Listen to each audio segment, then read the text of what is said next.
Ici, c'est donc la consommation par ménage au niveau européen. Et vous voyez que la Belgique se situe au 8e rang. Alors on pourrait se dire, c'est pas trop mal. Mais quand on regarde les degrés jour, donc finalement la température moyenne, on se rend compte que la Belgique est très mauvaise par rapport à des pays proches comme les Pays-Bas, la Lituanie, la Lettonie, qui sont des pays plus froids. En Europe, on a un objectif de réduction du CO2 de 40%. Réduction des consommations énergétiques de 32,5%, sachant aussi que le bâti, donc tout le bâtiment, c'est 40% des consommations énergétiques en Europe. Donc moi je suis ingénieur civil en construction, mais donc à mes amis architectes, il y a beaucoup de travail, et notamment en Belgique. Alors sur Bruxelles, Bruxelles c'est principalement du résidentiel et du secteur tertiaire. Donc c'est vraiment là qu'on doit travailler. Alors nous, on se spécialise chez IoT Factory principalement dans le secteur tertiaire, et on voit que même s'il y a près de 60% qui est utilisé pour le chauffage, il y a 40% qu'on peut aussi optimiser et travailler sur la partie hors chauffage. Alors on a gagné, on est un des lauréats fin de l'année passée d'un appel à projet de la région bruxelloise sur la transition économique, et notre objectif c'est d'aider les entreprises du secteur tertiaire à réduire leur consommation énergétique, ce qui n'a évidemment que des avantages aussi bien économiques qu'écologiques. Cette proposition vient d'une expérience qu'on a en France où on a travaillé avec Eiffage Énergie Service à l'implémentation du décret tertiaire. Donc en France, toute entreprise du secteur tertiaire doit réduire de 40% ses consommations dans les 10 prochaines années. 50% dans les 20 ans, 60% dans les 30 ans. Alors ça peut sembler beaucoup, mais je vais vous montrer qu'en fait c'est tout à fait accessible. Donc ce que nous faisons, c'est en fait une solution de smart building où on mixe d'une part la partie énergétique à la partie aussi qualité de l'air et à la partie occupancy. Donc ce que l'on fait, c'est qu'on place des capteurs et on analyse les données de manière à pouvoir aider les entreprises à être plus efficaces tant au niveau énergétique qu'au niveau qualité de l'air. Donc il y a eu le Covid qui a permis de rappeler qu'en fait il existe des lois depuis 1994 sur la loi bien-être et qui a des préconisations en termes de qualité de l'air, CO2, température, humidité.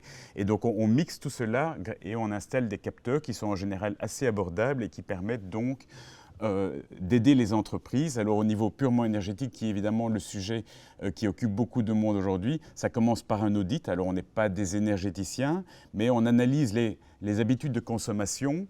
Ensuite, on prend des mesures, on agit, et on mesure les résultats, et ainsi de suite. Alors, qu'est-ce que ça donne?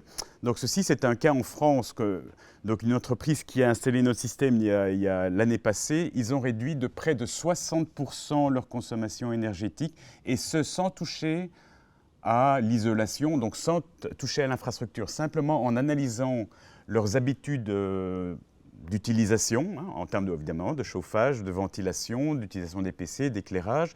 Et donc en analysant, puisque grâce au capteur on a des données qui remontent toutes les 10 minutes, on peut se rendre compte d'un certain nombre d'anomalies et sans grosse modification, modifier et réduire quasi de 60% les consommations. Alors on ajoute à ça également la qualité de l'air parce qu'elle peut être parfois antinomique. Donc on pourrait se dire on va plus isoler, on va tout refermer et puis après on va se retrouver avec une qualité de l'air qui est très mauvaise. Et donc on intègre grâce à différents capteurs cette possibilité d'analyser dans le détail ce qui va pas, notamment les salles de réunion, c'est souvent la catastrophe. L'occupation des bâtiments, donc on est dans un monde où il y a de plus en plus de home working et donc on voit qu'il y a une grande réorganisation des bâtiments commerciaux, parce que maintenant il va peut-être des espaces plus réduits, des espaces différents avec plus de salles de réunion et autres, et donc tout ça collabore de faire en sorte que même si l'énergie c'est évidemment l'élément central, parce que quelque part, le retour sur investissement est très rapide. Quand on fait une réduction de 10, 20, 30, 40%, c'est directement de l'argent qui n'est pas dépensé. Mais l'idée, c'est de permettre aussi aux gens d'avoir un bénéfice pour les utilisateurs du lieu et également au niveau occupancy, de pouvoir comprendre comment utiliser le bâtiment et les aider à l'optimiser. Donc tout l'objectif, c'est grâce à des capteurs, c'est d'avoir des données, c'est de factualiser ce qui se passe dans le bâtiment pour aider à intervenir. IoT Factory, c'est une société informatique, donc on est une activité de support par rapport au cluster Ecobuild. Personnellement, je suis ingénieur en construction. On cherche des partenariats. Alors j'ai déjà vu qu'il y a une ou deux entreprises là, qui sont également dans la partie énergétique avec lesquelles on pourrait travailler. Ben, donc nous, on cherche des intégrateurs, des prescripteurs, des gens pour nous donner du conseil. Voilà.